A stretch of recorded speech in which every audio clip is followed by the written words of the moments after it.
Bonjour aux participants qui viennent de nous rejoindre, Bonjour. et notamment le conférencier qui est arrivé. Bonjour Déborah. Bonjour Yannick. Bonjour. Ça va, ça fonctionne? Je t'entends très bien, donc je vais partir du principe que tout le monde t'entend très bien aussi. Bon, ça Vous pouvez va. Bon, confirmer éventuellement les autres en utilisant le bon, chat. voilà. Bonjour à tous ceux qui sont déjà là. Vous voyez le diaporama aussi qui s'affiche? Oui. Bien, il est 18h30. Bonsoir à toutes et à tous. Merci de nous avoir rejoints pour cette conférence en deux parties qui sera assurée par Yannick Lavé, qui est clionote, mais qui est d'abord professeur en Cagne au lycée militaire d'Aix et qui a été également membre du jury de l'agrégation interne et qui est donc une personne plus que qualifiée pour donner tous les conseils indispensables aux candidats. Je sais qu'il y en a parmi vous plusieurs qui ont tenté le concours cette année, d'autres pour qui c'est un projet peut-être un peu plus lointain, en tout cas pas pour cette année donc. Et donc on espère que cette conférence répondra à vos questions. La conférence, vous avez dû le voir, est enregistrée, ce qui veut dire que vous pourrez la retrouver sur le site internet de l'association et sur la chaîne YouTube. Si Hmm. vous avez déjà regardé un petit peu le site de l'association, vous avez dû voir que toutes nos précédentes conférences étaient également accessibles depuis le site ou alors si vous allez directement sur la chaîne YouTube. Donc, bon, ne vous inquiétez pas si à un moment donné vous devez vous absenter ou autre, il y aura la possibilité pour vous d'accéder au replay.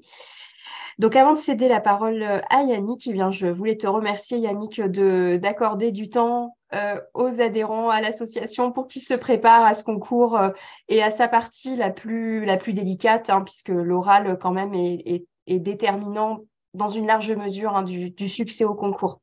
Merci à toi. Merci Déborah. Merci pour l'invitation aussi. Mais écoutez, je suis ravi d'essayer de vous aider, de vous apporter mon expertise et mon expérience. Alors, l'objectif de cette conférence et de celle qui suivra la semaine prochaine, c'est vraiment que ce soit utile. Et que ce soit aussi interactif. Donc, il ne faut pas hésiter à prendre la parole, à m'interrompre. Je garderai un temps d'échange, évidemment, à la fin de ma présentation, mais il ne faudra pas hésiter à revenir sur les points qui vous paraissent essentiels. Alors, c'est vrai, comme tu l'as dit, Déborah, tous ceux qui nous écoutent sont peut-être pas au même niveau de préparation entre ceux qui sont déjà engagés dans le concours cette année, ceux peut-être qui l'ont déjà préparé et pour qui c'est une deuxième tentative ou plus cette année, et ceux qui envisagent sur la plus longue durée. Donc, je vais essayer de m'adapter, bien Mm. entendu, à cette diversité de situations. Alors, Je vais j'espère juste, que... attends, Oui, je oui, oui, t'interromps oui. juste un point technique pour ceux qui ne seraient pas éventuellement familiers de Zoom. Yannick propose donc que vous posiez vos questions directement au fur et à mesure en fait de sa prise de parole. Vous avez normalement tout en bas une espèce de barre de tâches où vous avez réaction et en cliquant dessus, vous avez levé la main. Voilà. Donc si jamais vous voulez poser une question, vous pouvez utiliser ce canal. Je vous ouvrirai à ce moment-là le micro pour que vous puissiez vous exprimer. Vous avez également la possibilité de poser vos questions via la partie discussion. Hein, si votre micro est défectueux, bah, ça peut être une autre option. Voilà, je t'interromps pas plus longtemps. Non, c'est important. Merci, Déborah. Alors, pour que ce soit le plus clair possible, j'ai découpé mon intervention en quatre étapes. Dans une première partie, je vais rappeler en quoi consiste cette orale et ces deux épreuves avec les attentes du jury. Ensuite, j'essaierai de vous donner des pistes très concrètes, comment vous préparer, euh, soit cette année si vous y êtes déjà, soit si vous l'envisagez pour plus tard et vous allez voir qu'il y a des choses à faire et à anticiper le plus tôt possible. Ensuite, on verra comment se déroule l'oral et comment vous pouvez concrètement organiser vos 40 minutes. Et je terminerai par quelques généralités sur l'entretien avec le jury. Alors, une partie qui est beaucoup plus courte, évidemment, mais qu'il ne faut pas négliger. Alors, j'ai fait aussi le choix de mélanger l'histoire et la géographie. Alors, bien entendu, j'aborderai les spécificités des deux disciplines, en particulier de la géographie. Mais dans les attendus, vous verrez que ce sont des choses proches, évidemment, d'une discipline à l'autre. Et donc, c'est le choix que j'ai fait pour cette conférence. Voilà. Alors, on va d'abord commencer par rappeler comment se déroule l'oral, quelles sont les attentes du jury. Alors, je rappelle d'abord dans un premier point le cadre réglementaire, la composition des commissions.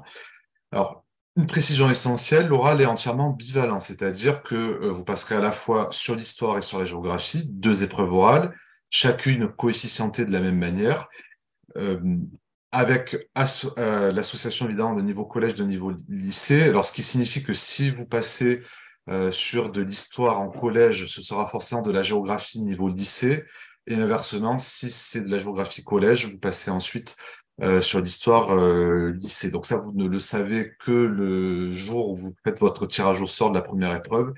Alors précision aussi, alors pour l'instant, ça n'a pas changé. C'est souvent, c'est vrai, une source de stress supplémentaire pour les candidats. L'organisation de l'oral fait que vous avez 2 jours d'interruption entre les deux épreuves, ce qui fait que quand vous devez planifier votre venue à Châlons-en-Champagne, bon, de toute façon, c'est écrit sur votre convocation, mais en gros, vous allez y rester presque une semaine. Euh, alors, 2 jours, évidemment, qui vous permettent de réviser si vous le souhaitez ou de décompresser, mais il faut bien avoir ça en tête. Ça peut être assez long, évidemment, quand vous attendez la deuxième épreuve. Donc ça, c'est le premier point. Ensuite, deuxième point essentiel, sur quoi portent ces épreuves? Alors très concrètement, le cadre utilisé par le jury pour élaborer les sujets, j'en reparlerai, ce sont les programmes du collège, du lycée, en vigueur l'année en cours. C'est-à-dire que là, pour cette année, cette session 2023, c'est les programmes actuels de l'année scolaire 2022-2023. Alors, la précision est importante, notamment les années de réforme. Bon, là, ça se pose pas cette année puisque tous les programmes sont installés, mais il faut bien l'avoir en tête. Et je précise aussi parce que c'est quelque chose parfois qui est oublié par les candidats. Pour le lycée, en première et en terminale, sont pris aussi en compte les programmes des séries technologiques. Alors, c'est très important, notamment dans la formulation des sujets, puisque si vous tirez un sujet, classe de première, classe de terminale, j'y reviendrai aussi après, le jury ne met pas série générale ou série technologique. Donc, c'est à vous, quand vous allez réfléchir au sujet, à votre transposition pédagogique, à décréter si vous allez le traiter dans une série générale ou dans une série technologique, bien sûr, le justifier par rapport à l'intitulé du sujet, mais le jury vous laisse une certaine latitude et vous pouvez tout à fait le faire en série technologique. Et moi, j'ai déjà vu des épreuves orales très réussies dans une série technologique, quoi. Euh, Aussi très important, la spécialité, l'enseignement de spécialité AGGSP, première terminale, ne fait pas partie du programme. Il n'y a pas de sujet donné sur cet enseignement de spécialité qui, comme vous le savez, est très technique. En revanche, bien entendu, il faut connaître l'existence de cette spécialité, connaître les programmes de première et de terminale, mais vous n'aurez pas de sujet qui porteront spécifiquement là-dessus. Autre élément important à savoir, là aussi dans l'organisation de l'oral, vous savez qu'il y a une bibliothèque pour chaque discipline, une bibliothèque en histoire, une bibliothèque en géographie. Je reviendrai après dans le point B. Mais il vous est conseillé de visiter cette bibliothèque la veille de votre épreuve. Là, c'est écrit en général sur votre convocation où le jury, ou le secrétariat du jury transmet quelques jours avant l'oral les consignes. Alors, j'ai plus les éléments en tête, mais en gros, ça se visite. Il doit y avoir 2, 3 heures où elle est ouverte la veille pour les candidats qui passent le lendemain. Donc, allez-y. Alors, ça peut générer évidemment une montée de stress, c'est normal, mais c'est bien aussi, ça dédramatise un peu la situation, d'aller voir comment elles sont organisées. Euh, j'y reviendrai après. Alors, très concrètement, vous allez passer à chaque fois devant une commission de 3 personnes. Alors, en règle générale, elles sont composées de manière paritaire en termes de statut. Vous avez souvent dans la commission un IAIPR qui est le président de la commission. C'est une vieille tradition dans ce concours qui a quand même, il ne faut pas l'oublier, une dimension professionnelle et didactique, même si, je précise, ce n'est pas du tout le seul critère d'évaluation, mais par tradition, c'est un IAIPR qui préside. Alors, comme il n'y en a jamais suffisamment assez dans le jury, il y a quelques commissions qui sont présidées par un professeur, en général universitaire. Alors, avec l'IAIPR, vous avez 2 autres interrogateurs. Vous avez d'une part un universitaire, alors en général maître de conférence ou professeur d'université ou professeur de CPGE, et un professeur agrégé du secondaire, donc qui enseigne en lycée, en collège. Donc vous comprenez bien que l'objectif, là, dans la composition de ces commissions, c'est d'avoir un regard équilibré sur la prestation du candidat et de mettre en synergie, évidemment, les 3 personnes qui vous interrogent Autre précision essentielle, les personnes que vous avez en face de vous ne sont pas forcément celles qui ont donné le sujet, et d'ailleurs souvent c'est pas le cas, sur lequel vous êtes interrogé. Les sujets, j'y reviendrai aussi, alors sans doute dans la deuxième conférence où verra des exemples concrets, mais sachez déjà que les sujets sont faits à l'avance de manière commune. Chaque année, c'est renouvelé. Il y a des centaines de sujets évidemment qui sont préparés. Et ça tourne en fait tous les jours de manière un peu aléatoire. Alors évidemment, on respecte les équilibres des tirages au sort, mais ça tourne de manière aléatoire. Et je trouve, vous voyez, après mon expérience, et j'étais durant 5 années dans ce jury, à l'écrit et à l'oral, et je faisais partie, entre autres, de commissions qui s'occupaient de sujets. Je trouve que c'est quelque chose de très positif parce que justement, vous n'avez pas forcément des spécialistes en face de vous qui vont, vous voyez, forcément venir vous chercher sur du détail parce que c'est pas du tout l'esprit de cette épreuve. Donc n'imaginez pas, je dis n'importe quoi, vous tombez sur un sujet sur l'Église, vous voyez, médiévale en classe de cinquième, vous n'allez pas avoir en face de vous forcément un médiéviste. Voilà. Parce qu'on est dans cette logique d'une agrégation qui est, si vous voulez, la capacité à avoir une approche généraliste, à être capable de produire un raisonnement scientifique et historique, mais sans forcément rentrer dans tous les détails. Et de toute manière, vous verrez que le temps de préparation que vous avez fait que vous ne pouvez pas, de toute manière, entrer dans tous les détails.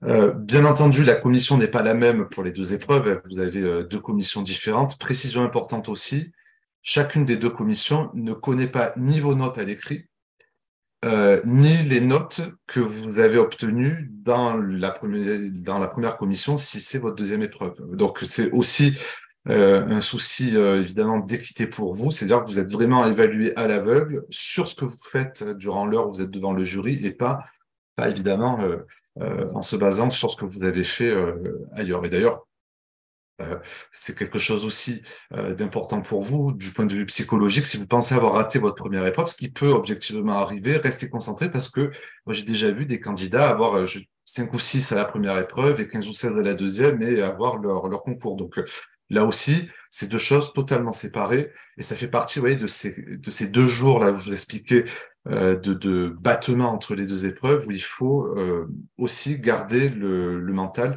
C'est essentiel dans ce concours. Bon, voilà pour le premier point sur le cadre réglementaire.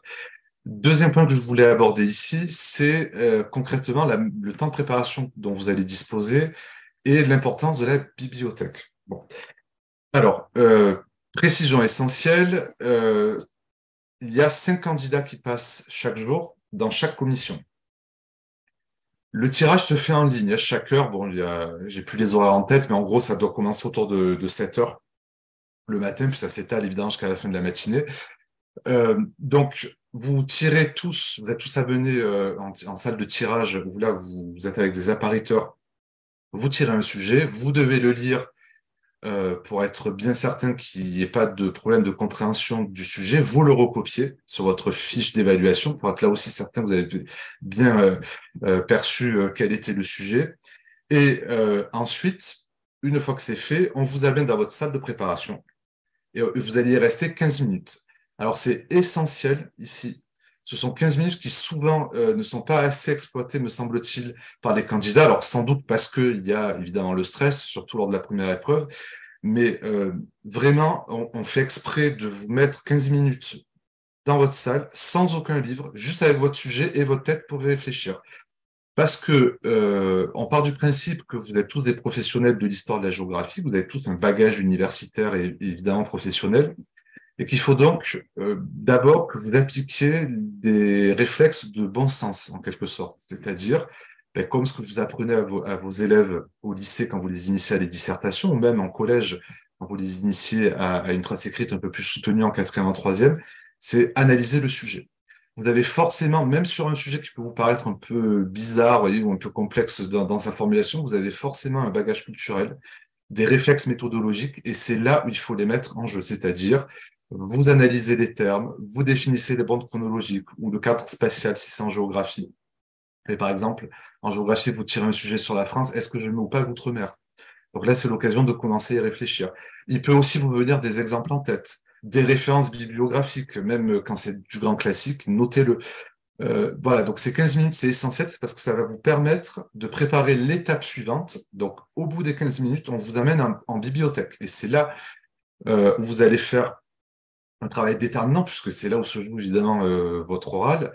Alors, ce passage en bibliothèque dure 45 minutes maximum. Alors, évidemment, c'est pas 45 minutes obligatoire. Si au bout de 10 minutes, vous avez trouvé vos livres, vous le dites à votre appariteur, et il vous ramène dans votre salle, et là, vous continuez, évidemment, votre temps de préparation. Donc, évidemment, évitez d'utiliser 45 minutes, ça fait quand même beaucoup.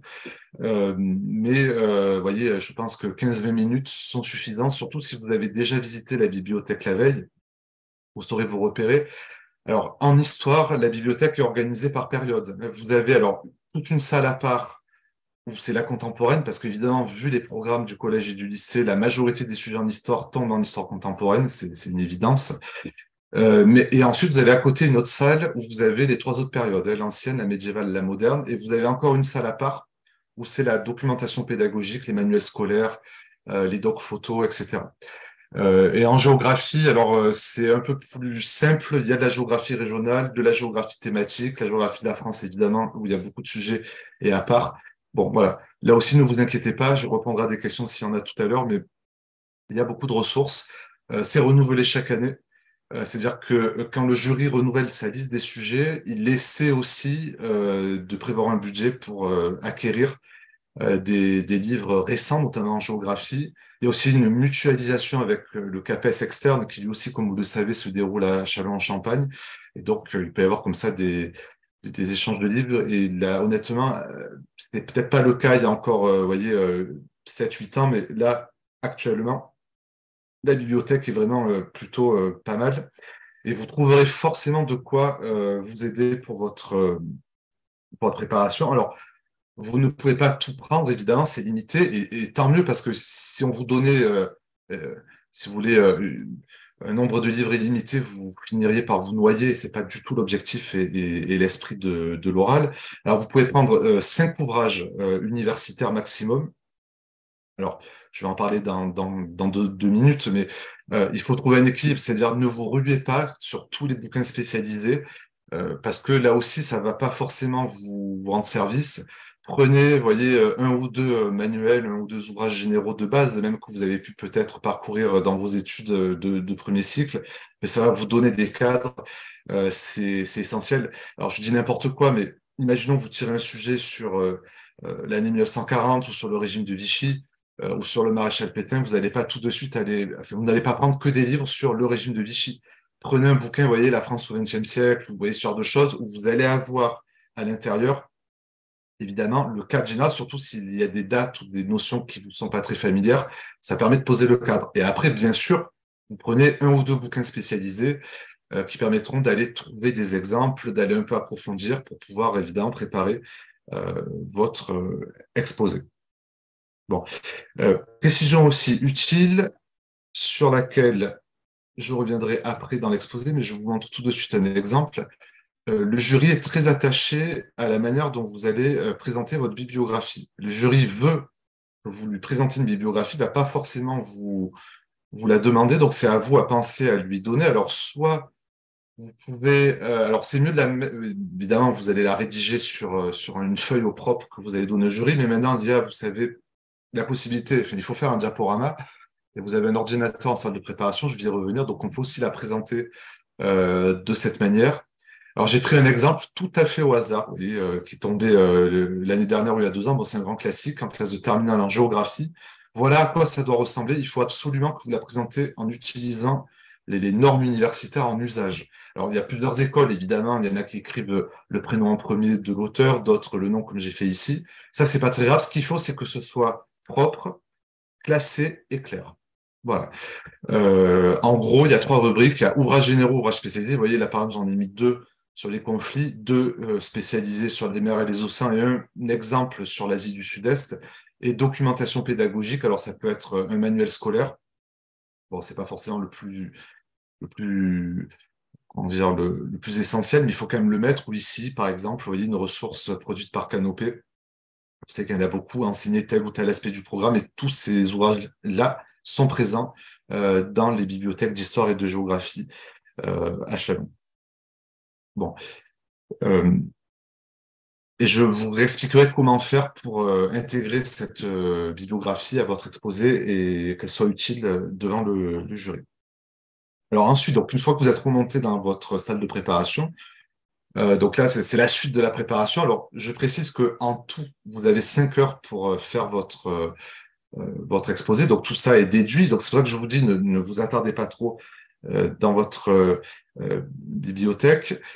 Précision aussi, en plus de ces ouvrages universitaires, vous avez donc deux ouvrages pédagogiques que vous pouvez prendre, notamment, alors en général, prenez un manuel scolaire, ça c'est très important, même si ça vous paraît basique, vous trouvez dans les manuels scolaires des cartes, des documents qui sont en histoire, en géographie, et après vous pouvez les utiliser et didactiquement et scientifiquement. Donc vraiment, euh, prenez au moins un manuel scolaire du niveau qui évidemment est le vôtre.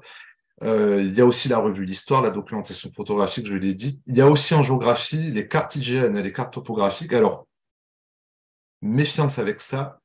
Très souvent, alors, il n'y a pas beaucoup de candidats qui s'y risquent, et le peu qui s'y risquent, ça ne donne pas forcément des résultats très concluants. Donc, sortez, alors c'est très bien hein, si vous avez l'idée, bien sûr, de sortir une carte topo pour illustrer un exposé de géographie sur la France, mais si vous le faites, c'est que vous maîtrisez la carte topographique.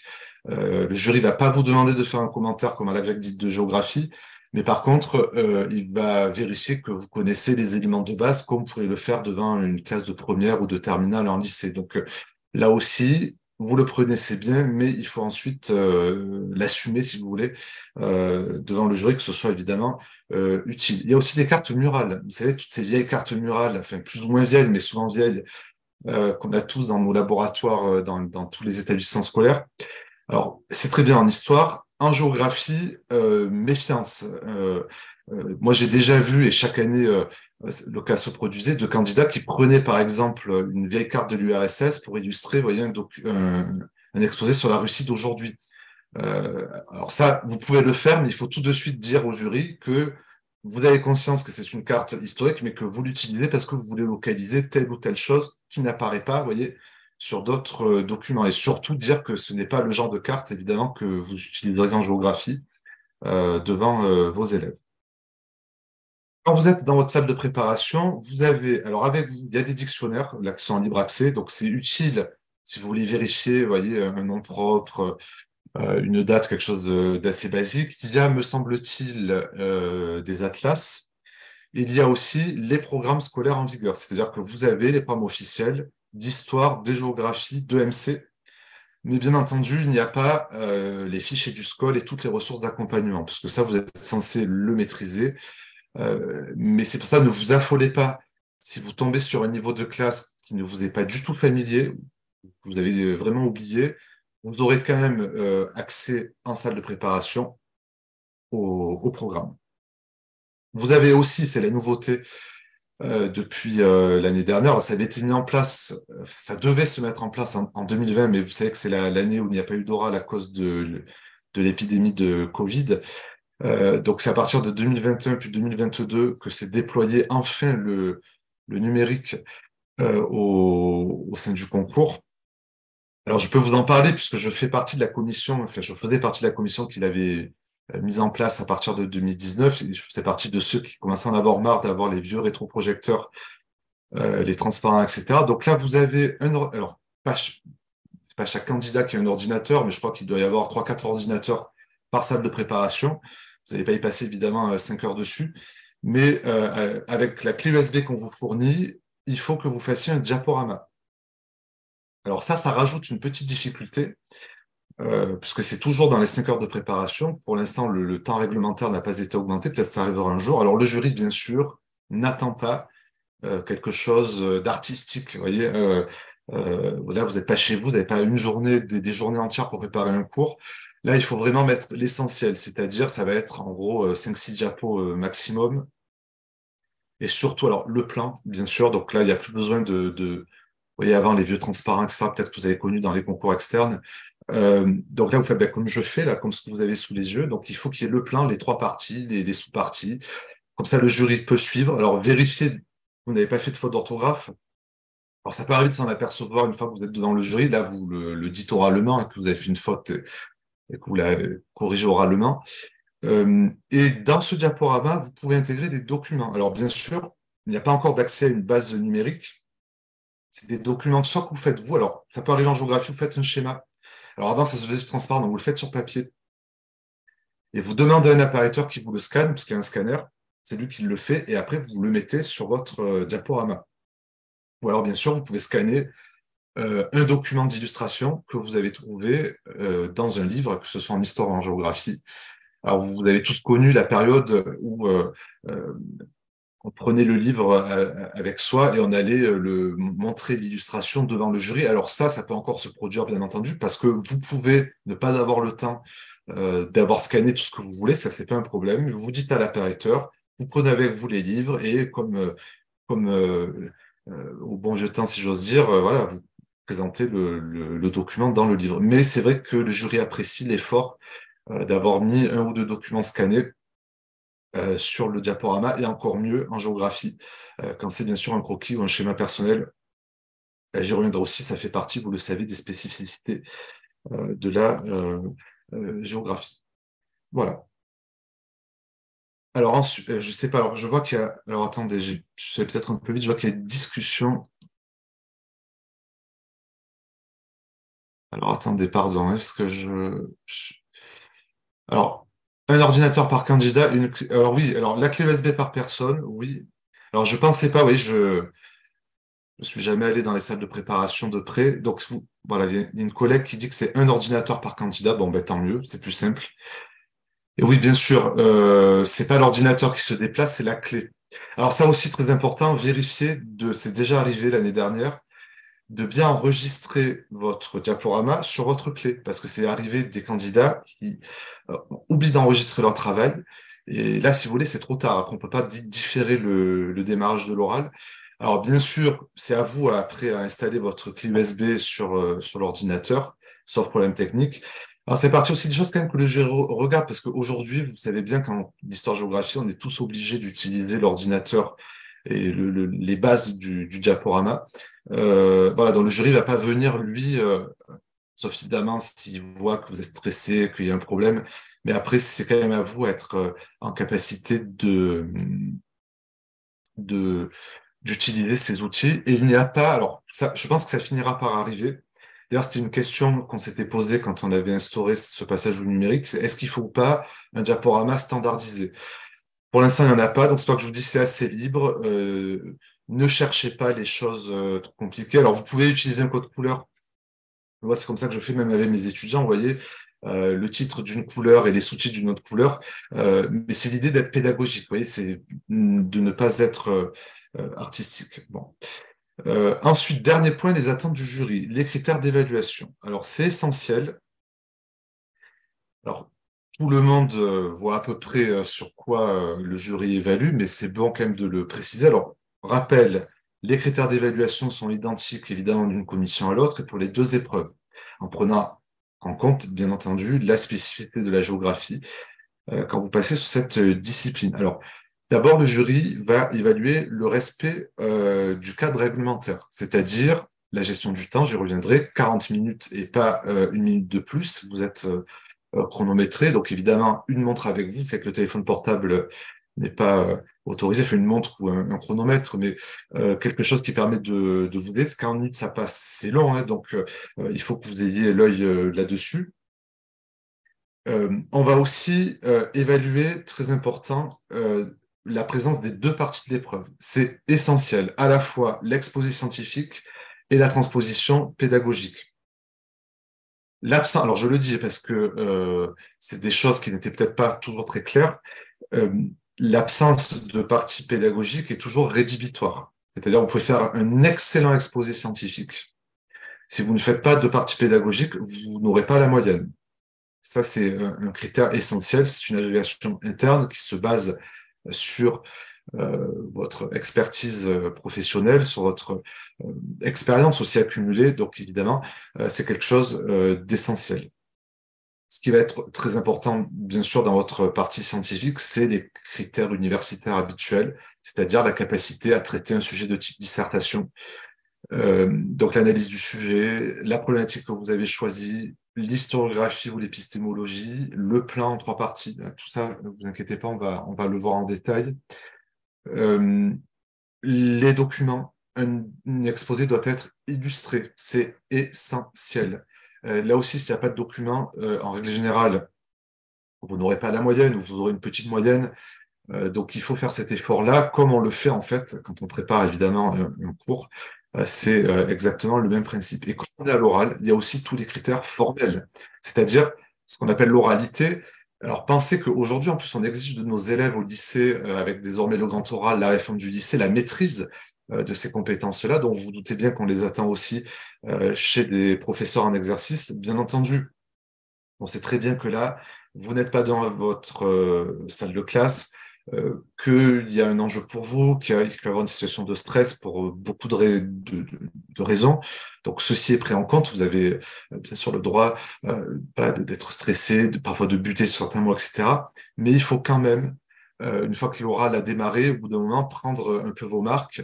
Ne surtout pas avoir le nez dans vos notes, que votre oral soit fluide, euh, que vous soyez en capacité de captiver votre auditoire, votre jury, donc pas être voyez, dans un ton monocorde, pas être non plus trop exalté. Très important aussi, le vocabulaire. Parfois, quand vous vous sentez suffisamment à l'aise ou que la période de stress est passée, vous pouvez avoir le risque d'avoir un langage un peu relâché, mais qui vous échappe. Donc là aussi, faites attention au registre de langage que vous utilisez. Euh, et donc l'utilisation du diaporama, bien entendu, fait aussi partie des compétences. On voit si voilà, vous arrivez quand même à faire passer les diapos sans trop perdre le fil de ce que vous êtes en train de dire, ben, exactement comme vous faites dans une salle de classe.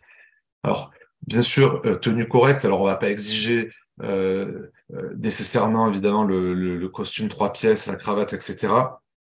Mettez des habits dans lesquels vous êtes à l'aise, mais quand même, faites un effort à ce niveau-là. On voit chaque année des candidats qui arrivent avec des tenues très relâchées. Honnêtement, on est assez ouvert là-dessus, mais euh, bon, voilà. C'est parfois ça fait partie, vous voyez, de la discussion que peut avoir le jury, qui peut être interloqué à ce niveau-là. Alors, c'est des cas très rares, mais chaque année, il y en a quelques-uns qui se posent.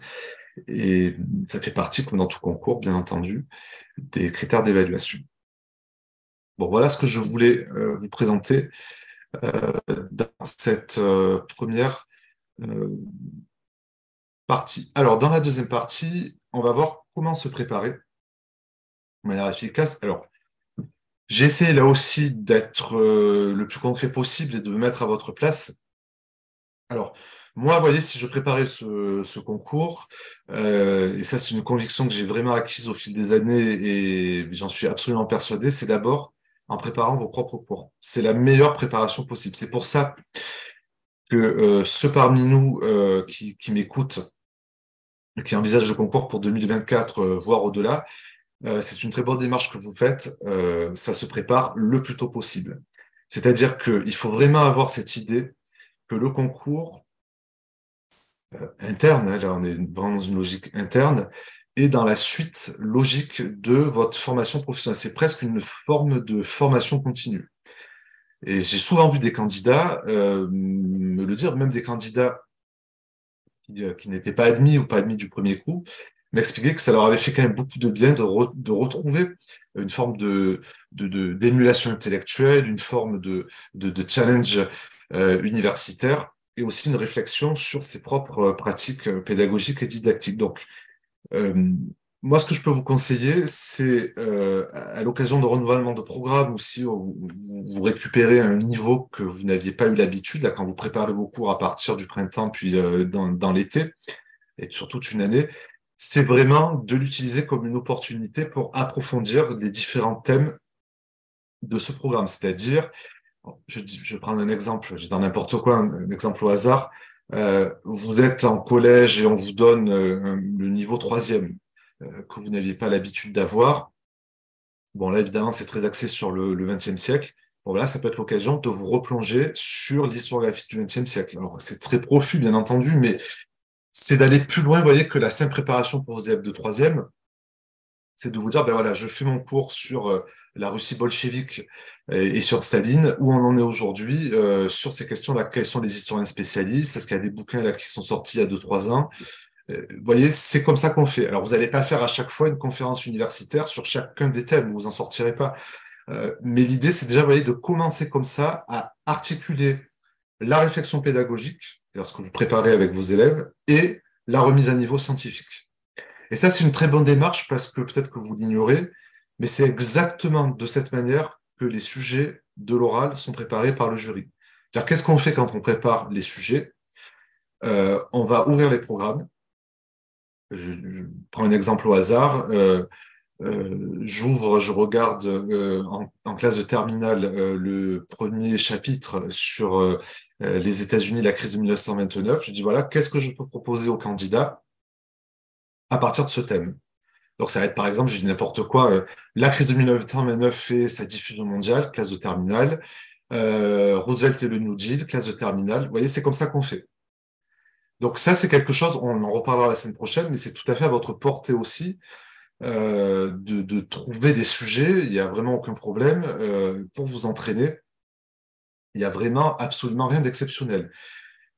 En revanche, ce qui est certain, c'est que la liste est renouvelée chaque année et qu'on essaie aussi d'intégrer dans les sujets. Alors, il y a deux grands classiques qui tombent tout le temps. L'année 1917, par exemple, vous voyez, ça tombe tout le temps. Mais on essaie aussi de donner des sujets qui sont liés à des renouvellements historiographiques récents. Vous voyez, un bouquin qui est sorti, ou une actualité particulière sur des thèmes en général très visibles. Là, ça va être la colonisation des sociétés coloniales, ça va être l'historiographie du communisme, ça va être les enjeux environnementaux, etc., etc. Donc, n'hésitez pas aussi, donc, en préparant vos cours, à procéder de cette manière. N'hésitez pas non plus à, à regarder toutes les ressources. Il y en a beaucoup qui sont disponibles et j'y reviendrai dans le point C. Alors, le risque, évidemment, c'est de se noyer parce qu'on a la chance, alors à la fois, c'est un atout et un inconvénient, on a la chance d'être dans deux disciplines, l'histoire et la géographie, qui sont très vivantes, très dynamiques, et une association comme les Clionotes l'illustre parfaitement. Mais quand on prépare un concours, ça peut être un peu décourageant parce qu'on se dit, mon Dieu, mais jusqu'où je dois aller dans la précision, comment je peux faire pour m'organiser. Donc, il faut le faire de manière stratégique.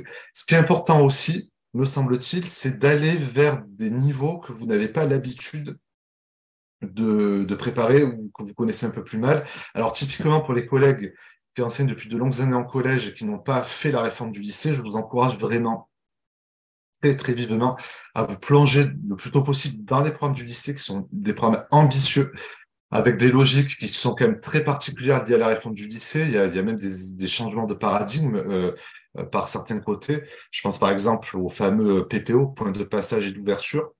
Les enjeux aussi du nouveau baccalauréat. Bon, donc voilà. Et inversement, les collègues qui enseignent depuis longtemps en lycée, il faut aussi vous replonger dans le collège parce que là aussi, il y a beaucoup de choses qui ont évolué en quelques années, même depuis la réforme de 2015. Donc là aussi, faites cet effort-là. Même chose par rapport à l'histoire ou à la géographie. Si vous êtes historien, ce qui est la majorité de, de la majorité des candidats, faites un effort pour la géographie. Je vais y venir. Et inversement, si vous êtes plutôt géographe et un peu plus réticent avec l'histoire, il faut aussi là faire l'effort dans l'autre discipline. Alors ça m'amène au deuxième point ici, consolider avec stratégie sa culture historique et géographique. Alors tout est résumé par le mot avec stratégie. J'insiste là-dessus. Vous préparez un concours qui n'est pas un concours d'érudition, même si bien sûr la culture historique et géographique forme le socle de nos deux disciplines. Vous ne préparez pas non plus l'externe, c'est pas du hors programme, même si parfois il y a des sujets qui honnêtement sont pas toujours faciles et peuvent faire penser à du hors programme, ce n'est pas la même logique que le concours externe. Donc il faut le faire de manière stratégique. Vous ne pourrez pas combler toutes vos lacunes, mais personne ne peut le faire. Je veux dire, euh, moi, si je devais passer aussi ce concours, je suis certain que, évidemment, je peux pas savoir tout sur tout. Donc, peut-être, voyez, je tire un sujet qui me paraît plus difficile. Donc, vous, c'est la même chose. Euh, alors, vous avez forcément tous des points forts, que ce soit en histoire, en géographie. Donc, on dit souvent il faut combler ses lacunes, mais moi, je considère aussi qu'il faut s'appuyer aussi sur ses points forts. Parce que d'abord, vous pouvez avoir de la chance et vous pouvez tomber sur un sujet que vous maîtrisez. Mais ensuite, c'est rassurant, c'est-à-dire de dire que vous ne partez pas de nulle part. Vous avez quand même des bases. Après, évidemment, vous avez forcément des lacunes et des choses à revoir. Donc, moi, je pense que pour cadrer ce qu'il faut que vous révisiez, il faut partir des programmes scolaires, puisque c'est ça qui donne les sujets à l'oral. Et ensuite, pour chaque période, vous allez, vous voyez, travailler deux, trois thématiques. Par exemple, sur l'Antiquité, il y a quand même des sujets qui tombent dessus, puisque c'est en sixième et en seconde. Vous allez revoir un peu l'essentiel sur Athènes, vous voyez, les cités, la guerre du Péloponnèse, et puis sur Rome, les bases et les notions essentielles, la romanisation, l'impérialisme, les conquêtes, la construction d'un empire, la christianisation et ces éléments-là. Et à chaque fois, voir ben, c'est quoi les spécialistes, comment aujourd'hui les historiens travaillent ces éléments-là. Il y a quand même des éléments de culture générale sur lesquels le jury se montre assez intraitable. Et c'est vrai que on est étonné parfois de l'inculture de certains candidats sur des points qui paraissent essentiels. Alors, évidemment, il y a la part de stress, ça, c'est indéniable, mais je vous assure qu'il peut y avoir des oraux qui se passent mal aussi, parce qu'il y a vraiment des éléments problématiques. Moi, je me souviens par exemple d'un oral où il fallait parler de la guerre du Vietnam, entre autres, puisque c'est maintenant, vous le savez, en classe de terminale, et le candidat n'avait vraiment aucune notion sur tout le contexte autour de la guerre froide, etc., qui était président des États-Unis, vous voyez, ce genre de choses. Alors ça, évidemment, ça peut pas s'apprendre, vous voyez, c'est la culture générale. La culture historique, bon, ça peut arriver voilà, de complètement rater son oral, mais pensez-y. Et en géographie, alors peut-être qu'en géographie, c'est plus facile ou plus évident, parce que c'est peut-être un peu plus balisé. Alors là, évidemment, là où vous pouvez investir un maximum, c'est la géographie de la France. Parce que c'est à la fois pour l'écrit et pour l'oral. C'est là vraiment la particularité, vous l'avez dans les deux cas. Il y a beaucoup de sujets à l'oral sur la géographie de la France. Donc là, il y a évidemment, vous savez qu'il y a beaucoup de manuels disponibles. Vous avez la bibliographie à jour sur les clients-notes. Donc là, il n'y a aucun souci. En géographie, ce qui est bien aussi, c'est qu'il y a des sites institutionnels très bien faits. Moi, il y en a deux euh, que j'apprécie beaucoup, que je consulte régulièrement et dans lesquels d'ailleurs j'ai eu l'occasion de publier, Géoportail et Géoconfluence. Alors le deuxième est peut-être plus connu des professeurs d'histoire-géographie, mais pensez aussi à Géoportail, qui est en train de se développer depuis quelques années, qui, euh, qui concerne des images satellitales, mais avec des commentaires qui sont tout à fait utilisables à tous les niveaux de la scolarité. D'ailleurs, c'est que les ressources sont classées par programme de collège et de lycée. Donc là, ça peut aussi vous donner beaucoup d'idées sur des sujets, sur des thématiques. C'est essentiel. Alors, puisqu'on est en géographie, j'insiste là-dessus, ce que le jury veut voir, c'est un raisonnement géographique, spatialisé. Et en géographie, c'est assez, on en fait vite le tour, mais il faut quand même l'avoir en tête, c'est les espaces ou quel territoire, à quelles échelles spatiales, quels acteurs, quels aménagements et quelles évolutions, quelle recomposition territoriale. C'est toujours des questions qu'il faut vous poser, et ça marche pour à peu près tous les sujets, on en reparlera évidemment la semaine prochaine. Bon. Euh, Ensuite, évidemment, il faut vous tenir au courant un minimum de l'actualité de nos disciplines. Alors, pour ce qui est de l'histoire, vous avez le magazine L'Histoire que vous connaissez tous, voilà, je vous conseille de le regarder tous les mois. Il y a des dossiers vraiment très bien faits, très intéressants. Il y a aussi, vous savez, alors évidemment, ça ne peut pas être exhaustif, mais vous avez quand même quelques publications marquantes. Alors, euh, honnêtement, alors d'un mois à l'autre, tous les choix ne sont pas forcément pertinents, mais ça, c'est le choix d'une rédaction. Euh, voilà. Sur les clients-notes, vous avez aussi, vous le savez, des veilles bibliographiques qui peuvent vous aider. Voilà, donc je pense qu'il faut faire ce travail-là de veille scientifique, éditoriale. Vous avez aussi, bien sûr, la documentation photographique. Souvent, les CDI de vos établissements, ils sont abonnés. Pensez aussi à regarder, parce que ça, c'est quelque chose qui est souvent oublié, il y a le portail national Histoire-Géographie et du SCOL. C'est que nos disciplines ont un portail national. Vous avez aussi beaucoup de ressources nationales qui sont publiées. Bon. Voilà. Après, rien ne vous empêche aussi de vous replonger dans quelques manuels universitaires vous pouvez avoir chez vous, ou vous voyez, quelques classiques, ne serait-ce que par plaisir, mais en faisant ça, vous pouvez aussi comme ça enrichir votre culture générale. Mais vous verrez que vous ne pourrez pas tout combler, c'est pas le but, et que de toute manière, ce qui va souvent vous sauver, même sur des sujets sur lesquels vous pensez ne rien savoir, c'est la méthode, la manière dont vous abordez le sujet, et ça, j'y reviendrai. Et dernier point que je veux aborder ici, être attentif aux réflexions didactiques, aux pratiques pédagogiques. Alors ça, c'est votre métier, ce qu'on oublie parfois. Tant que je vous dis, c'est pas le hors-programme de l'agrégation externe d'histoire, c'est bien une agrégation interne, donc c'est la moitié de l'évaluation dans les deux épreuves. Donc vous avez ce portail national, vous avez EduSchool, vous avez aussi tous les sites académiques. Alors évidemment, on va pas se mentir, les sites académiques sont très inégaux d'une académie à l'autre, puisqu'évidemment, par définition, ça dépend de qui gère les sites et du niveau de dynamisme ou pas de l'académie. Mais dans tous les cas, vous arrivez quand même à trouver beaucoup de ressources. Une fois de plus, on fait partie des disciplines qui, je pense, sont les plus dynamiques, les plus en prise avec l'actualité, avec les renouvellements, avec les publications. Donc là aussi, alors, le but, ce n'est pas de devenir un spécialiste en sciences de l'éducation et en didactique, en pédagogie, d'autant que là-dedans, vous savez, il y a des choses à apprendre et surtout beaucoup à laisser. Mais ce qu'il faut, c'est ne pas vous enfermer dans du dogmatisme pédagogique. C'est-à-dire, en fait, il faut être comme ce que vous faites normalement tous les jours dans vos classes, c'est vous varier évidemment vos pratiques pédagogiques, vous varier les situations d'apprentissage. Vous savez qu'il y a des effets de mode, évidemment, la fameuse tâche complexe qui s'est diffusée. Alors, je vous assure que la tâche complexe ne donne pas forcément de bons résultats à l'oral parce que elle n'est souvent pas maîtrisée. Bon, j'en reparlerai tout à l'heure, mais le mieux à l'oral, c'est de partir sur quelque chose que vous maîtrisez. N'inventez pas quelque chose avec du charabia pédagogique que de toute manière, le jury ne comprendra pas. Moi, ça m'est déjà arrivé, alors rarement, mais ça m'est déjà arrivé 2, 3 fois de ne pas comprendre ce que racontait le candidat et d'aller chercher, vous voyez, après ce qu'il avait voulu dire. Et même l'inspecteur, parfois, ne comprenait pas tout. Donc, faites des choses de bon sens, si j'ose dire, mais il faut quand même que vous soyez au courant de la diversité des pratiques pédagogiques parce qu'elles vont permettre d'enrichir votre pratique et d'enrichir votre exposé. En particulier, il y a 2 aspects essentiels sur lesquels le jury est très attentif.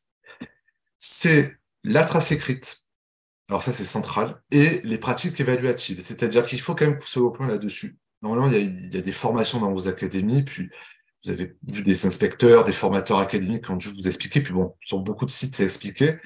Euh, le jury, j'en reparlerai dans votre exposé partie pédagogique, exige une vraie réflexion sur la trace écrite. Vous voyez, d'abord, quelle forme prend ma trace écrite? C'est qu'il y a beaucoup de possibilités. Ça peut être une trace écrite classique du texte, mais ça peut être aussi un schéma, un croquis, une carte mentale, un schéma heuristique. Bon, enfin, je vais pas faire de la liste. Euh, il faut vraiment avoir une réflexion là-dessus parce que la question qu'il faut vous poser, c'est qu'est-ce que ça apporte à mes élèves? Comment je remplis mes objectifs d'apprentissage avec telle ou telle trace écrite? Ça, le jury veut le voir. Et l'autre chose qu'il veut voir, c'est la réflexion sur l'évaluation. Alors, voilà, si vous êtes pris par le temps, tant pis. Mais le jury attend quand même dans votre projet pédagogique une réflexion sur l'évaluation, parce que là aussi, il y a beaucoup de pratiques évaluatives. Il ne faut pas, bien entendu, se limiter à l'évaluation sommative, et il faut surtout montrer à quel point l'évaluation est formatrice et formative. Ce sont 2 choses complémentaires mais différentes, comme vous le savez, pour vos élèves. Donc ça, anticipez-le aussi et vous voyez ce que je vous disais tout à l'heure, vous l'intégrez à vos pratiques professionnelles, à la manière de préparer vos cours et de réfléchir à la mise en œuvre des programmes. Voilà.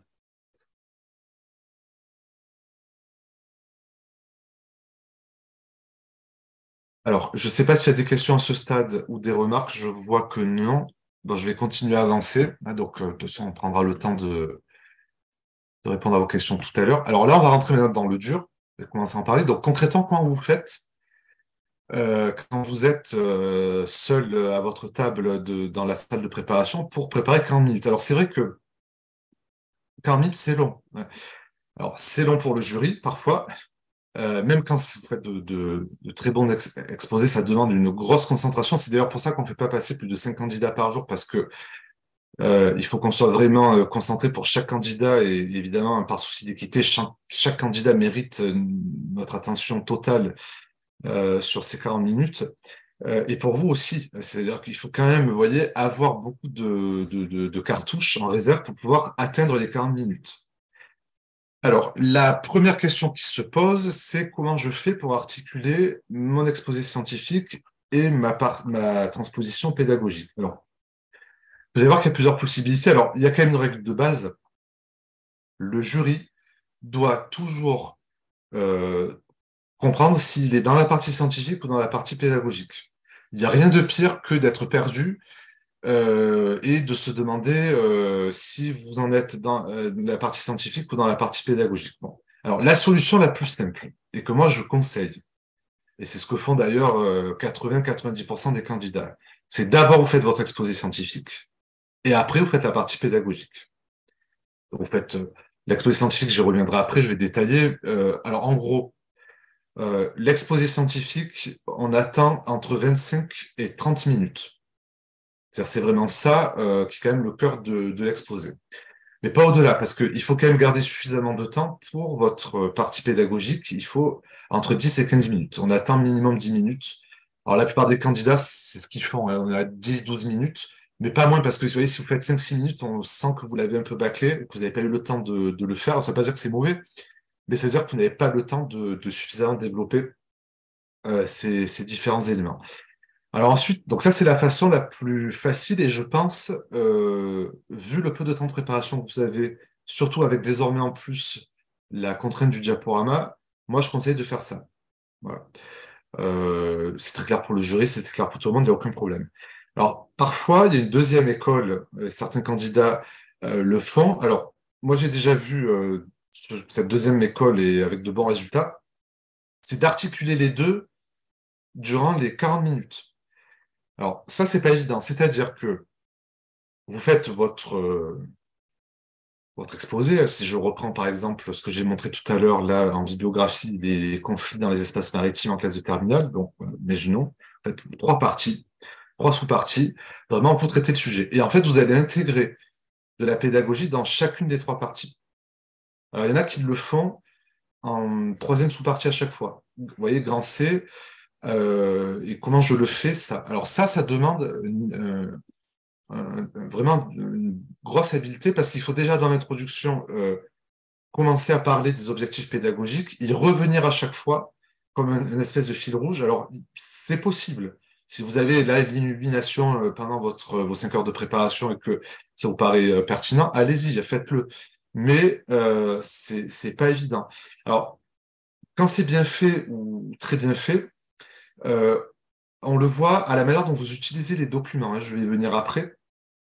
Vous avez souvent cette capacité à utiliser enfin, le même document, vous allez l'utiliser de manière scientifique, mais aussi pédagogique. C'est-à-dire, voilà, moi, je dis n'importe quoi, vous choisissez une carte sur l'Asie orientale, universitaire, et vous dites, mais moi, cette carte, je l'utilise aussi avec mes élèves de terminale. Et voilà comment je la transpose de manière pédagogique. C'est ça l'esprit de l'épreuve, vous voyez?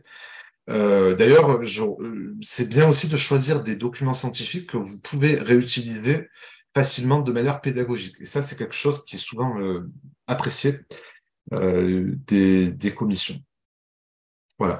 Donc, bon, la gestion du temps, donc évidemment essentielle. Donc, ne sacrifiez pas la partie pédagogique. Tant pis, réduisez la partie scientifique. Dites-vous qu'au-delà de 30 minutes, ça suffit. Le jury n'exige pas plus en partie scientifique et bétonnez la partie pédagogique. Même s'il n'y a pas d'IA-IPR dans votre commission, je vous l'ai dit tout à l'heure, il peut y avoir deux, trois commissions plus sans inspecteur.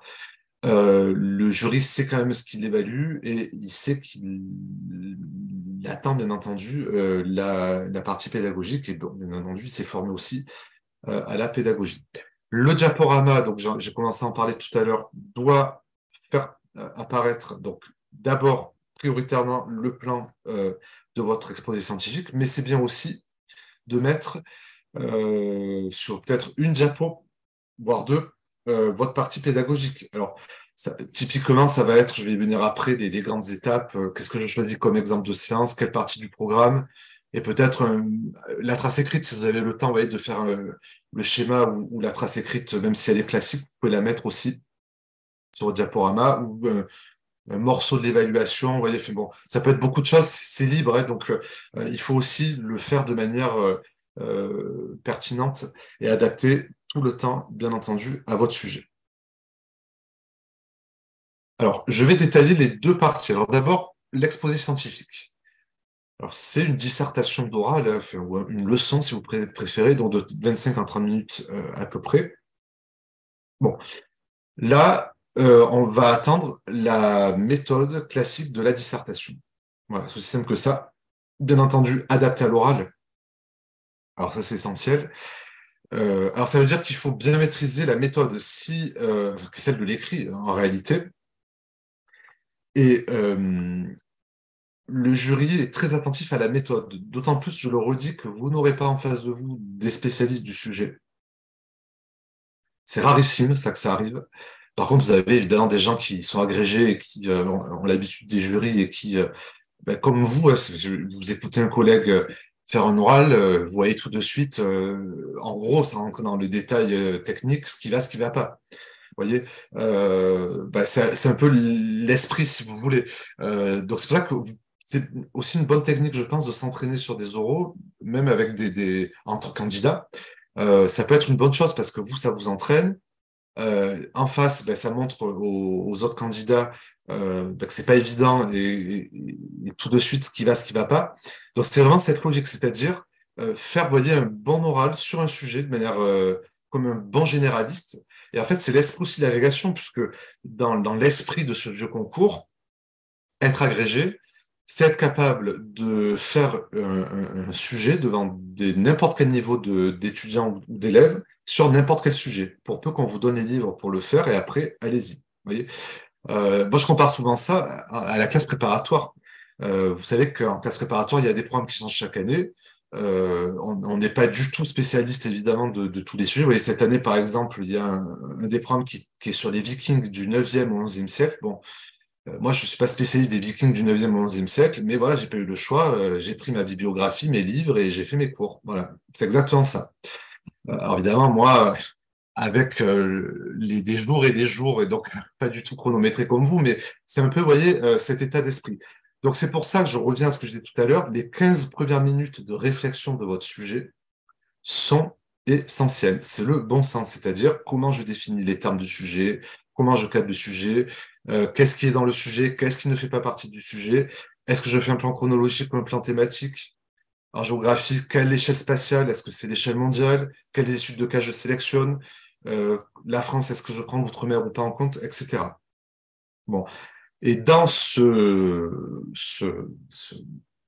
dissertation, l'introduction, bien sûr, comme elle écrit l'essentiel, c'est la vitrine de votre devoir. C'est-à-dire que, alors ça se vérifie quasiment systématiquement. On voit tout de suite en introduction si ça va bien se passer ou pas. Alors, peut-être quand je dis tout se joue, c'est excessif. Je ne veux pas non plus trop vous inquiéter, mais euh, dans les 2, 3 premières minutes, on voit tout de suite si le sujet a été compris ou pas. Ça, c'est vraiment tout de suite. Si le candidat, vous voyez, fait une introduction carrée, définit le sujet, met de l'historiographie, présente sa bibliographie, avec une bonne problématique, là, tout de suite, on a compris que ça allait bien se passer. Voilà. Donc, vous soignez l'introduction. Alors, toujours une accroche. Euh, Faites une accroche.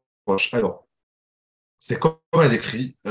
En histoire, ça peut être une citation, ça peut être un événement dans votre sujet. Euh, Ça peut être aussi lié à une actualité historiographique. Et là, il y a beaucoup de choses à faire. Je sais pas, moi, vous avez un sujet sur les mai 68, voilà, par exemple. Mai 68, qui a été très travaillé par l'historiographie depuis 2018, justement, pour l'anniversaire de l'événement. Bon, là, il y a des bouquins qui sont sortis encore l'année dernière. Et alors, là, vous prenez un livre et un historien ou une historienne vous dites, ben voilà, aujourd'hui, mai 68, c'est analysé dans le sens d'un mouvement social, la jeunesse, les acteurs, les actrices, et c'est moins analysé sur le plan politique comme ça l'était encore il y a 10 ou 15 ans. Et vous pouvez attaquer comme ça, c'est possible hein, de faire une approche historiographique. En géographie, ça, c'est souvent lié à l'actualité. vous avez un sujet sur, je reviens là sur les conflits maritimes. Bon, là, vous avez l'embarras du choix. Ça peut être un acte de piraterie qui a été fait récemment. Ça peut être cette histoire de gazoduc, vous savez, avec, dans le cadre du conflit russo-ukrainien l'année dernière, il y a quelques mois. Vous avez un sujet sur l'Afrique en classe de terminale ou l'Afrique subsaharienne. Bon, bah, ça va être par exemple ce qui se passe aujourd'hui en Afrique du Sud, des émeutes urbaines dans la plupart des villes à cause des problèmes d'eau, des problèmes de pénurie en eau assez catastrophiques. D'ailleurs, ça peut servir aussi d'accroche pour des sujets sur l'eau, sur les ressources environnementales en classe de seconde. On fait bon, on peut imaginer beaucoup de choses. Là, ça peut être vraiment des choses que vous savez, vous n'avez pas besoin d'aller dans un livre, vous voyez, pour trouver une accroche. Mais il faut quelque chose de percutant. Imaginez qu'il faut accrocher le jury, c'est vraiment le terme. Euh, Surtout si vous passez en fin de journée. Imaginez, voilà, vous avez un jury qui peut être fatigué, etc. Et là, tout de suite, l'accroche, vous voyez, vous mettez les pieds dans le plat et hop, tout de suite, le jury dit, ben, lui ou elle a compris le sujet et il a compris ce qu'on attendait dans cette épreuve. Euh, une fois que vous avez fait votre accroche, il y a toute la phase d'analyse du sujet. C'est-à-dire qu'il y a des étapes obligées. Il faut définir les... Alors, c'est en histoire, définir les bandes chronologiques, bien sûr, même si elles n'apparaissent pas de manière explicite. En histoire, il y a toujours des bandes chronologiques. Donc, s'il n'y a pas, vous voyez, une bande de début, une bande de fin, c'est à vous de le dire, même sur des évidences. Imaginons que vous avez, là aussi, c'est un classique, la révolution ou les révolutions de 1848, en France ou en Europe, ou les deux d'ailleurs. Là, c'est à vous de délimiter, vous voyez, quand c'est que ça commence, quand c'est que ça s'arrête, est-ce que c'est toute l'année 1848 ou pas? Vous savez aussi, je reviens à mon mai 68, que ça fait partie des réflexions historiographiques récentes, où on casse les chronologies habituelles. Par exemple, les historiens aujourd'hui ne disent plus mai 68, ça c'est has-been, vous voyez, c'est périmé ça. Ils disent maintenant les années 1968. Mais vous voyez, un candidat qui va s'exprimer comme ça, tout de suite, on a compris qu'il avait compris, il avait bien compris le sujet et que sans doute la note sera élevée et qu'on va pouvoir aller dans le détail. Alors qu'un candidat qui va se contenter de dire mai 68 ou les années 60, ce qui d'ailleurs est toujours le cas dans les programmes scolaires, ben, ça sera pas la même chose. D'ailleurs, méfiez-vous, il y a toujours, vous le savez, un temps de retard entre, parfois de gros retard entre l'évolution de l'historiographie, l'épistémologie et les programmes scolaires. C'est normal, hein. Évidemment, on peut pas faire de l'historiographie tout le temps aux élèves, mais ça, c'est à vous justement ce que je vous disais, à partir du programme et à aller plus loin que la simple préparation de vos cours pour commencer à réfléchir euh, à l'actualité historique et historiographique et à la manière dont les historiens aujourd'hui traitent tel ou tel sujet. Voilà. Il y a comme ça des effets de mode, si vous voulez. Par exemple, ce qui est bien aujourd'hui, c'est de caser les mots connexion et hybridation, hybride. Ça, maintenant, on le met à toutes les sauces. Vous voyez, même même récemment, oui, je disais des choses sur la religion grecque dans l'Antiquité, même des historiens qui parlent d'hybridation, de connexion. Alors, là aussi, il y a des choses à prendre et à laisser. Vous savez très bien ce que sont les effets de mode. Mais vous voyez, un candidat qui va être au courant de ceci, ben, ça montre que déjà, il a un certain niveau. Et comme vous passez un concours, évidemment, il faut bien qu'on utilise des critères pour discriminer les différentes prestations que l'on est amené à évaluer. Donc ça peut se retrouver aussi après dans la bibliographie. Alors moi, je vous conseille d'intégrer la bibliographie dans votre introduction. Et ça, c'est toujours bienvenu parce que ça veut dire que vous avez bien relié le sujet à la bibliographie. Alors, ce qui peut arriver, c'est que un livre essentiel de renouvellement que vous connaissez n'est pas disponible à la bibliothèque. Ça peut arriver, mais que vous connaissez. Dans ce cas, vous l'intégrez dans votre introduction en disant, ben voilà, tel historien, telle historienne vient de publier ça, ou récemment a renouvelé le sujet en l'abordant sous tel et tel aspect. Et voyez, vous le dites, même s'il n'est pas dans la bibliographie, c'est pas grave. Mais la bibliographie, vous voyez, il faut quand même y consacrer 1 à 2 minutes où vous l'intégrez. Alors, soit vous la mettez dans l'introduction, soit vous pouvez la donner après avoir annoncé votre problématique. Voilà, mais il faut qu'elle apparaisse à ce moment-là parce que ça montre une certaine cohérence pour le jury. Bien sûr, une fois que le sujet est bien analysé, alors avec ou sans bibliographie à ce stade, la problématique, alors là aussi, faites une problématique très claire. Alors là, il y a des problèmes au niveau de la problématique. Bon, ce qu'on répète tout le temps à nos élèves, à nos étudiants, parce que la plupart du temps, les problématiques ne sont pas bonnes, soignez votre problématique. C'est-à-dire que, pour reprendre ce que je disais tout à l'heure, l'exemple de sujet, là, j'ai mis la bibliographie, c'est des conflits espaces maritimes. Ne faites pas comme bibliographie. Quels sont les conflits dans les espaces maritimes? Et ça, c'est pas une bibliographie. Il faut vraiment y réfléchir. Par exemple, mettre une problématique un peu plus musclée comme, enfin, si on prend ce sujet, par exemple, je ne sais pas si on pourrait mettre que les conflits traduisent des formes de territorialisation différenciée des espaces maritimes. Là, déjà, c'est mieux, vous voyez. Et c'est à votre portée, honnêtement. C'est pour ça que c'est important, les 15 premières minutes, et j'y reviens à chaque fois. Mais pensez à ça. Imaginez que vous vous adressez, vous voyez, que vous faites vous voyez, un cours de licence, vous voyez, à des gens non spécialistes, mais qu'il faut que ce soit carré, voilà, que ce soit à jour, etc. Et bien sûr, vous annoncez votre plan. Et quand vous annoncez votre plan à l'oral, évidemment, il doit apparaître aussi sur le diaporama en disant, voilà, première partie, deuxième partie, troisième partie, et puis après, vous attaquez, évidemment, vos trois parties. Et si vous n'avez pas présenté la bibliographie avant, vous pouvez la présenter, bien sûr, à ce moment-là, en disant, ben, pour répondre à cette problématique, j'ai utilisé ça, ça et ça. Et ce qu'apprécie beaucoup le jury, alors, les candidats sont rares à le faire, mais justement, ceux qui le font sont ceux qui ont les meilleures notes, en général. Ils commentent aussi la bibliographie. Pas que je vous dis, prenez 1 à 2 minutes. C'est-à-dire que là, ça montre vraiment que vous maîtrisez le sujet en disant, ben voilà, j'ai cité tel historien ou tel géographe parce que il a fait ce livre et dans ce livre, il y a une approche originale, novatrice par rapport à cet historien-là que j'ai cité aussi parce que c'est une autre approche classique, mais qui aujourd'hui, évidemment, doit être complétée par d'autres spécialistes, etc. Voilà.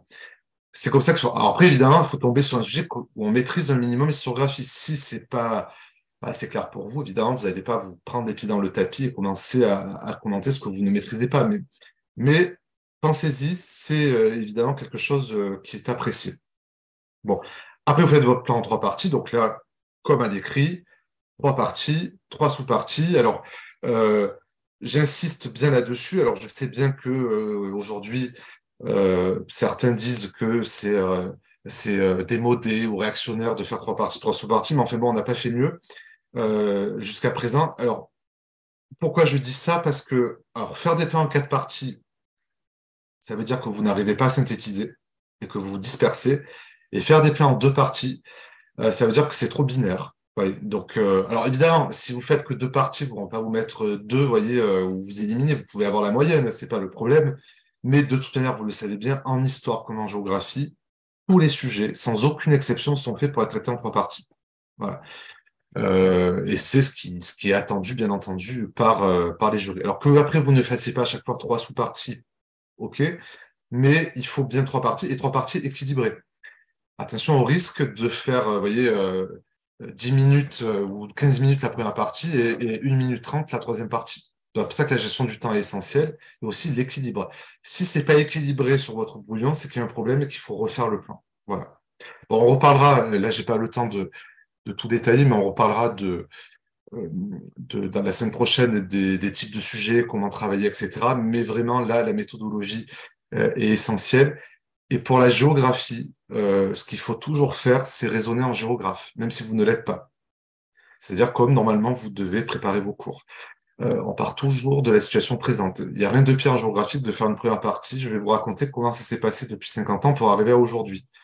Ça, c'est souvent un défaut que l'on peut observer. Donc en géographie, ce qui vous sauvera toujours, quel que soit le sujet, et là vous pouvez me présenter n'importe quel sujet en géographie, ça marchera toujours, c'est où ça se passe, dans quel territoire au pluriel, à quelles échelles spatiales, donc il y a toujours à un moment donné du multiscalaire à faire, même quand c'est un sujet sur la France, ou même quand c'est un sujet local, il y a toujours forcément un ancrage ailleurs qu'au local.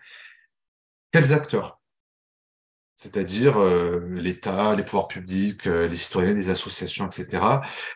Et aussi, quelles évolutions? C'est-à-dire que les géographes sont très attentifs au sens que vous pouvez avoir autour des recompositions territoriales provoquées par, je sais pas moi, la métropolisation, la mondialisation, par un aménagement, un conflit frontalier, etc. Bon, en gros, tout ce qui est dans les programmes, notamment de lycée. C'est pour ça que les programmes de lycée peuvent servir de support efficace pour pouvoir travailler votre esprit géographique si vous ne l'avez pas. Alors, ça peut arriver de ne pas du tout être géographe et y être plus ou moins allergique, mais là, il va falloir faire un effort pour le concours parce que, comme je le disais tout à l'heure, c'est paritaire et ça peut vous coûter très cher.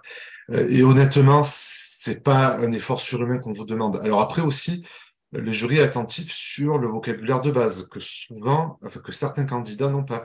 Moi, je me souviens par exemple, encore, ça fait déjà il y a 3 4 ans, mais du regard, mais terrorisé du candidat à qui je posais, en plus très gentiment, hein, une question de précision sur, parce il avait tiré un sujet sur les risques naturels en France, et donc ça inclut l'outre-mer, et je lui demandais de définir un cyclone. Voilà. Et alors, il m'a regardé, je me souviens de son regard de terreur. Il est sorti de là, je pense qu'il devait se dire qu'il n'allait pas avoir le concours. Bon, il se trouve qu'il a été admis, vous voyez, ça veut rien dire, mais euh, ce que je veux dire, c'est que c'est comme ben, vos élèves, ils peuvent aussi vous poser des questions de base. Alors, je sais bien que la géographie physique, la géographie environnementale n'est plus du tout enseignée, mais c'est quand même la base. On va vous demander, par exemple, le relief, vous voyez, différencier une plaine d'un plateau, c'est quoi un réseau hydrographique, etc., etc. C'est pour ça qu'évitez de sortir une carte topographique si vous ne maîtrisez pas. J'ai déjà vu aussi une collègue dans un jury demander au candidat de tracer au tableau, mais très basiquement, le schéma de la transition démographique, qui est censé être maîtrisé quand on enseigne au lycée. Mais voilà, donc les géographes ils sont très attentifs à ça, la base de la base, si vous voulez. Voilà. Alors pour ça, il n'y a pas de secret, il faut beaucoup lire les manuels scolaires, vous faire un petit lexique et compléter votre culture générale. Bon. Mais on reparlera évidemment des spécificités de la géographie. Mais gardez ça dans un coin de votre tête. Et puis alors, ce qui est impératif dans les deux cas, en histoire comme en géographie, c'est illustrer votre exposé par des documents. Alors, c'est ces fameux documents que vous allez trouver bien sûr dans les livres et que vous pouvez faire scanner par un appariteur dans votre salle de préparation, que donc vous mettez sur votre diaporama, sur votre clé. Alors attention, là aussi que ça ne se transforme pas en concours artistique, il faut choisir des documents utiles et surtout des documents que vous allez être en capacité de vraiment commenter, euh, comme vous le faites devant des élèves. Donc le diaporama, c'est pour ça que il faut rester assez sobre. Vous savez, il y a un vieux slogan qui circule depuis quelques années qui dit que le diaporama rend les professeurs ennuyeux et les élèves idiots. Alors évidemment, c'est peut-être excessif comme point de vue, mais vous voyez ce que je veux dire. Donc, vaut mieux qu'il y ait moins de documents que trop. Alors, il y a des candidats qui, par exemple, mettent un document par sous-partie. Ça veut dire que si vous faites 3 sous-parties à chaque fois, il y en a 9. Ça paraît un peu beaucoup. Alors, mon expérience me fait dire que 5 à 6 documents, c'est une bonne moyenne. Voilà, franchement. Si déjà vous arrivez à mettre 5 6 documents que vous avez bien choisis, de nature variée, et que vous intégrez évidemment votre exposé, c'est très bien. Et pensez-y, idéalement, il faut que dans ces 5 à 6 documents, vous ayez mis des documents que vous allez réutiliser dans la partie pédagogique. Ça, c'est le mieux, parce que ça montre au jury que vous avez bien compris l'esprit de l'épreuve, la capacité à passer des aspects universitaires scientifiques à la réflexion didactique et la pratique pédagogique. Voilà. Euh, alors très souvent dans ces documents, ben, ça va être, alors en histoire, il peut y avoir un tableau, une carte, ça peut être aussi un texte, ça peut être évidemment un extrait de texte que vous lisez au jury et que vous réutilisez après en tout ou partie, bien sûr, dans la transposition pédagogique. En géographie, alors on peut mettre un extrait de carte topographique. Alors voilà, vous n'êtes pas obligé de sortir une cartigène. Vous savez que dans les manuels, pardon, dans les manuels, il y a beaucoup d'extraits enfin de moins en moins, mais il y en a quand même encore quelques-uns d'extraits de cartigènes que vous pouvez utiliser. Je dis n'importe quoi, vous avez un sujet sur les métropoles en France, euh, bon, sauf l'outre-mer bien sûr, donc euh, là vous pouvez bien sûr prendre un exemple de, je sais pas, Lyon, Marseille, vous voyez, avec un extrait de carte topographique, voilà, ou une photographie aérienne, ou ce que vous trouvez. Et pour ce qui est de la géographie, là, c'est la particularité. Le jury apprécie si vous arrivez à faire un schéma ou un croquis personnel avec les règles habituelles, bien entendu, comme à l'écrit, que vous scannez et que donc vous intégrez dans votre présentation. Alors, ça n'a pas le même statut, évidemment, c'est pas un document source, hein, comme en histoire, mais ça va venir illustrer toute ou partie de votre propos. Typiquement, en géographie, ça peut être une étude de cas que vous casez dans une sous-partie. Vous voyez, je dis n'importe quoi, je reviens sur mon sujet là sur les métropoles en France. Vous allez forcément parler à un moment donné des dynamiques de fragmentation sociale et des enjeux autour de la ville de demain, du futur, ville durable, etc. Je dis n'importe quoi, vous prenez une carte, vous trouvez dans un manuel ou dans un bouquin une étude de cas sur l'enjeu du tramway à Lyon ou à Marseille. Et voilà, et si vous arrivez à faire un petit croquis, un petit schéma, ben, hop, vous le mettez, ça fait une étude de cas. Vous voyez, là, le jury est assez ouvert de ce point de vue, c'est-à-dire qu'on ne va pas attendre, vous voyez, la grosse carte de synthèse avec 25 figurés dessus. Surtout que c'est compliqué, honnêtement, à mener parce que ça veut dire qu'à chaque fois, il faut le caser pour chaque partie, etc. Mais par contre, ça fait partie des critères d'évaluation, c'est-à-dire la capacité à illustrer par un croquis ou un schéma un propos géographique qu'on a décrit. Donc, pensez-y. Sachant aussi que le diaporama vous permet aussi d'avoir des outils. Vous pouvez aussi le faire directement avec le diaporama. Bon, là, attention, hein, ça peut donner des résultats assez contrastés, on va dire. Donc, c'est peut-être mieux de le faire à l'ancienne. Vous le faites à la main, puis vous le scannez dans votre exposé. Bon, voilà sur l'exposé scientifique. Ensuite, alors attendez, je crois qu'il y a... Oui, alors question, est-il préférable de mettre la bibliographie sur diapo, la remettre sur papier? Alors, il y a pas de préférence. Alors, sur diaporama, alors si on peut la taper comme ça, comme je l'ai mis, bon, ça prend du temps quand même de le faire. Sinon, ça se scanne pas. Vous la mettez en version papier, puis vous la donnez au jury au début de votre exposé. Voilà. Alors, troisième point, la transposition pédagogique, la fameuse transposition pédagogique. Alors, genre, c'est ce qui inquiète le plus, curieusement. Alors, parce que, alors moi, je, je commence à avoir un peu d'expérience sur le fonctionnement du système éducatif, comme vous. Moi, je pense que l'inquiétude vient aussi alors je parle librement ici, mais de parfois de l'idée que vous vous faites, de ce qu'attendent forcément les inspecteurs en particulier, sur vos cours, comme si vous étiez inspecté, vous voyez, comme une séance d'inspection. Et on sait bien que parfois la séance d'inspection, c'est simplement du théâtre, mais ce que je veux dire, c'est que ne faites pas quelque chose en vous disant forcément l'IPR ou toute la commission va attendre ça parce que j'en ai entendu parler récemment. Voilà, c'est-à-dire que il faut, je le redis, bien sûr, ne pas s'enfermer dans une seule pratique pédagogique parce que vous savez bien que si vous faites ça de toute manière, vous ne pouvez pas enseigner et vous tenez pas vos classes. Et puis c'est pas intéressant, mais il faut pas être dans une forme de dogmatisme pour être à tout près à la mode sur des choses que vous ne maîtrisez pas. Vous voyez, par exemple, moi, il y a quelques semaines, j'ai appris le concept de classe mobile, je crois, si je ne dis pas de bêtises. Alors, j'en connaissais déjà beaucoup, les classes puzzle, etc. Mais voilà, ça, je ne savais pas ce que c'était. Donc, bon, je ne dis pas que c'est pas bien, mais ce que je veux dire, c'est que vous ne pouvez pas tout faire, évidemment, dans ces 10 à 15 minutes, il ne faut pas tout mettre. Voilà. Il faut faire un choix et s'y tenir. Après, le jury peut vous poser des questions dessus à l'entretien si ça m'intéresse, et c'est à vous à dire qu'il y avait d'autres façons de faire, etc. Mais ne vous mettez pas une pression inutile là-dessus. Bon. Alors, dans ces 10 à 15 minutes, la logique de l'épreuve, enfin, de cette partie, c'est vraiment la réflexion professionnelle. Et là, une fois de plus, c'est en préparant vos cours et comment dire, en faisant une réflexion sur ce que vous êtes comme professeur, sur ce que vous faites, que vous allez travailler cette épreuve et progresser. Alors, je sais bien que c'est pas facile.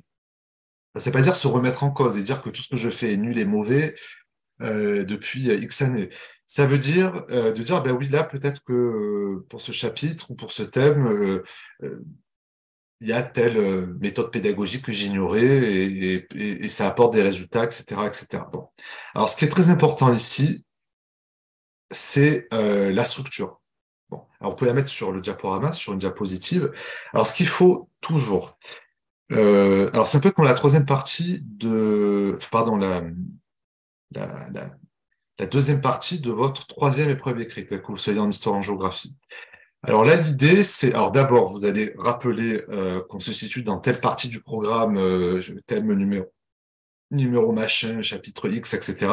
Bon, je le redis, si c'est classe de première, classe de terminale, vous précisez, parce que ça ne sera pas écrit sur le sujet, si c'est série technologique ou série terminale, ou série générale. Alors, bien sûr, il faut dire que peut-être le thème s'enseigne dans les deux, mais que vous faites le choix de la série techno ou la série générale, et vous justifiez votre choix, parce que ça s'y prête plus, parce qu'il y a une étude de cas ou un PPO, vous voyez, qui est pile là-dedans, etc. Bon.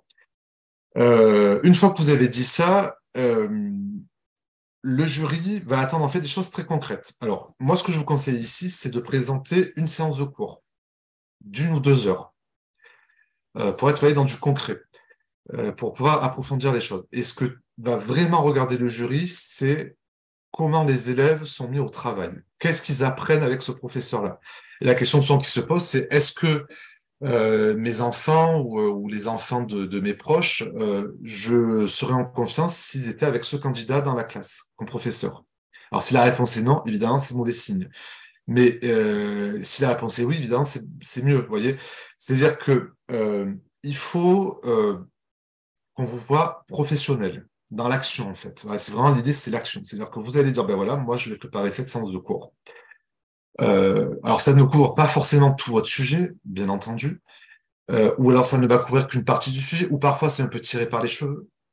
Alors, vous tombez sur un sujet, le maréchal Pétain ou Philippe Pétain, ça c'est un grand classique aussi, classe de troisième. Ben, c'est à vous à dire, ben, moi je vous propose une séance, ou terminale, je vous propose une séance sur l'année 1940. C'est PPO en terminale, ou vous voyez, 1940 à l'heure des choix pour la classe de troisième. Vous voyez comment vous vous accrochez. Et vous dites, ben, quand on prépare le cours, qu'est-ce que je vais apporter à mes élèves par rapport aux demandes institutionnelles? Parce qu'il y a un programme. Donc, vous allez présenter vos objectifs pédagogiques. Donc, objectifs de connaissance. Qu'est-ce qu'ils vont apprendre? Des dates, du vocabulaire, des notions, des personnages, mais aussi des objectifs de savoir-faire méthodologique, de capacité, compétences, même si vous savez que c'est pas le même vocabulaire en collège et en lycée, mais bon, c'est la même chose. Et là, c'est très important parce que là, ça va être la structure de votre séance. Ma séance, je veux leur faire travailler, par exemple, l'étude critique de documents, le prélèvement d'informations, ou apprendre à poser une problématique, ou apprendre à rédiger l'introduction d'une disserte, je ne sais pas si on est en première ou en terminale. Ou si on est en sixième, ben, ça va être commencer à rédiger quelques lignes avec des mots-clés. Enfin, bon, vous voyez, ça peut être beaucoup de choses. Ou alors, en géographie, ça va être évidemment le croquis. Donc, vous pouvez faire toute une séance consacrée à l'apprentissage du croquis. Et là, le croquis, évidemment, vous le faites, vous l'aurez préparé à l'avance, par étapes, en disant, ben voilà, il travaille la légende, etc., les figurés, bon, les choses que vous connaissez aussi dans vos cours. Ça veut dire que aussi, il faut réfléchir au support d'apprentissage. Sur quel support, et ma question au pluriel, vous faites travailler vos élèves. Donc là, c'est le statut du document. Vous savez qu'il faut éviter l'inflation de documents. C'est pour ça que la tâche complexe, c'est à double tranchant. Et à mon avis, il faut éviter de vous lancer là-dedans dans un oral parce que vous risquez de vous noyer dans les documents. Donc là, on va plutôt axer, vous voyez, 1, 2, 3 documents maximum. Et idéalement, des documents que vous avez déjà utilisés dans votre partie scientifique, que je vous disais tout à l'heure. Ça, c'est vraiment l'idéal.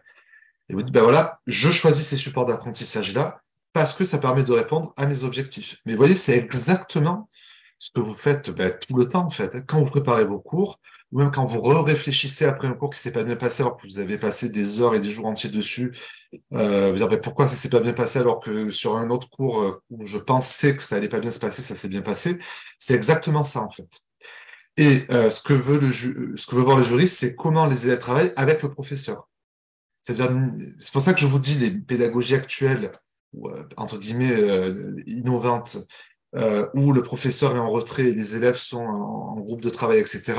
C'est parfois un peu casse-figure pour vous parce que, ben, en fait, vous vous mettez en retrait, on a l'impression que ben, le prof ne sert plus à rien et les élèves, pendant 1 heure, dans le brouhaha qu'on imagine, font leur vie, font vous voyez, et puis après vous dites, alors ça c'est la formule magique, et à la fin on met tout en commun, c'est la trace écrite. Ça, vous voyez, c'est un peu limité. Et alors justement, ce qu'il faut, c'est voir le professeur qui est aux côtés de ses élèves, qui les fait travailler. Il ne faut jamais oublier quand même quelque chose de fondamental, et quelle que soit la pédagogie que vous utilisez, le professeur, c'est le pilote. Ben, c'est l'adulte, c'est l'expert, c'est celui qui sait. Quand bien même vous avez recours à des méthodes d'apprentissage où l'élève est davantage au centre que la parole professorale. Mais à la fin, celui qui a la parole, c'est le professeur. Ça, faut jamais l'oublier. Et c'est ça que va voir le jury. Ça veut dire aussi qu'il faut vous interroger sur la trace écrite.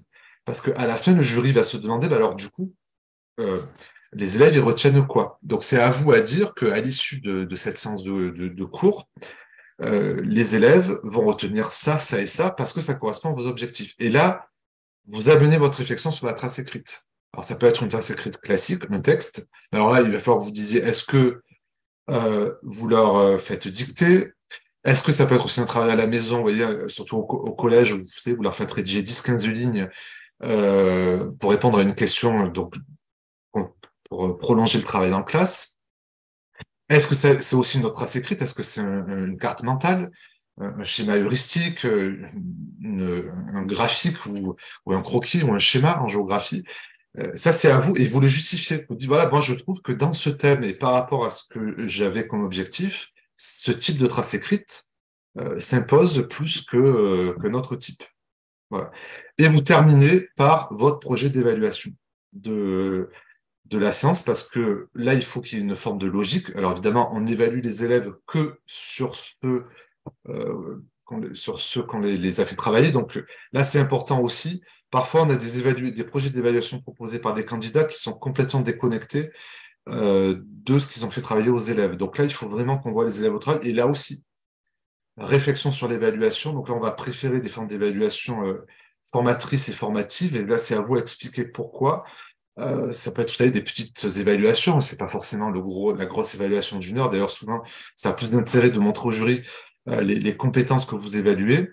Ce qui est apprécié aussi, c'est que vous avez précédemment intégré, enfin, comment dire, impliqué les élèves dans ce travail sur l'évaluation, parce qu'en général, on construit des critères d'évaluation avec les élèves.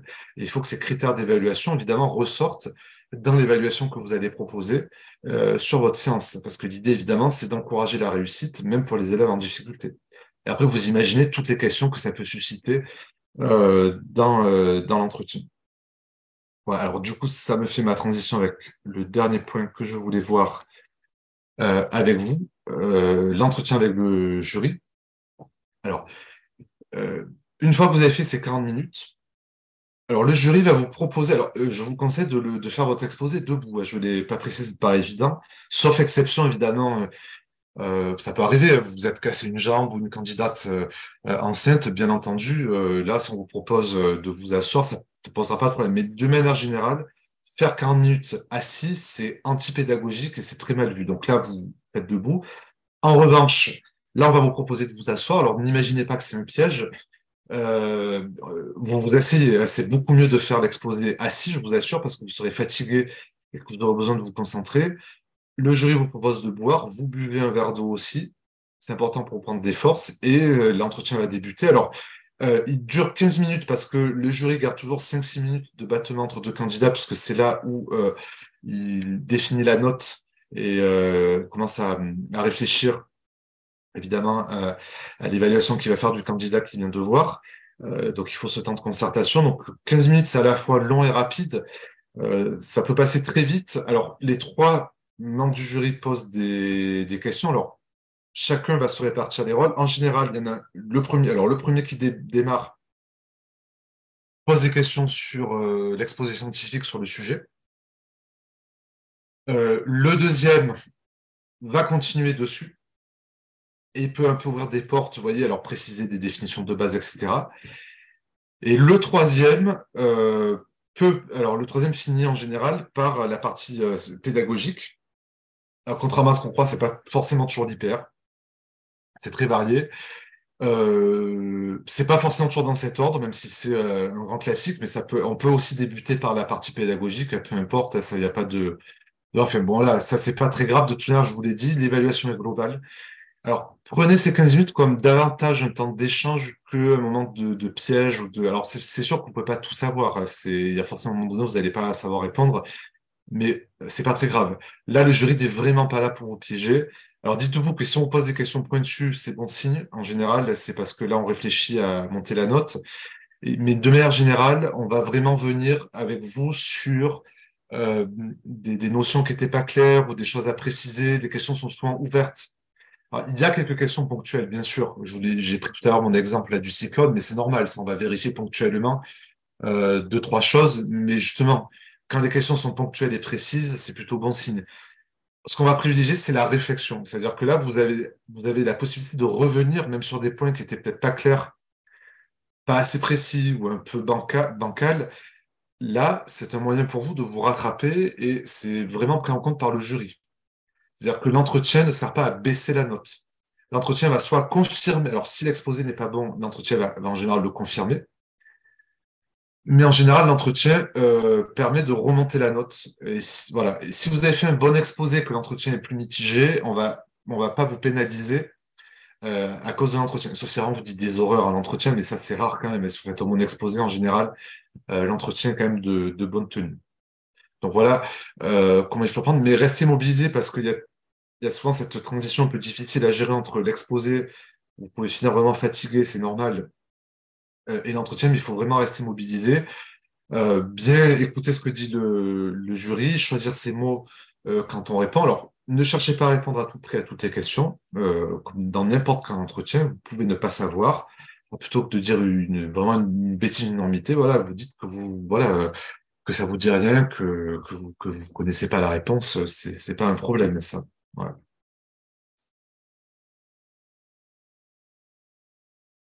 Pardon, attendez, je suis allé un peu vite. Et alors, en général, le jury, c'est lui qui met fin évidemment à l'entretien en disant voilà, c'est terminé. Ne lui demandez pas la réponse à une question que vous n'avez pas eue et vous répondra pas. Hein, voilà. Je vous le dis, c'est pas grave hein, si vous le faites. Hein, vous inquiétez pas, on va pas vous enlever des points pour ça, mais c'est une pratique voilà, qui ne se fait pas. Et n'oubliez pas de repartir avec votre pièce d'identité, votre convocation. Et les livres, c'est déjà arrivé que, bon après, ils sont pas bien loin, mais comme c'est vous qui avez emprunté les livres à la bibliothèque, c'est à vous à les ramener. Et en général, c'est l'appariteur qui vient vous chercher devant la salle et qui vous fait sortir de l'étage où vous avez été interrogé. Voilà. Alors, bah, écoutez, 20 heures pile, donc je pense que j'ai rempli euh, la demande qui m'avait été faite. Alors, je suis allé un peu vite sur certains points, mais parce que je peux pas tout dire en une heure et demie, mais ce sera l'objectif de la prochaine conférence et on complétera bien entendu. Et puis, maintenant, je suis à votre disposition. Si vous avez des questions, des remarques, n'hésitez pas. Je précise que j'ai réactivé la possibilité pour chacun de vous pour poser vos questions directement, hein. Enfin, je veux dire, vous pouvez réactiver vos micros par vous-même. Je reformule. Parfait. Alors, géographie, un, deux ou trois schémas. Alors, moi, je fais partie de ceux qui préfèrent un seul schéma bien fait à, vous voyez, deux ou trois qui sont pas forcément très utiles. Voilà, donc vaut mieux un bon croquis bien clair et bien fait, que vous avez bien intégré et commenté dans votre exposé, plutôt que de les multiplier.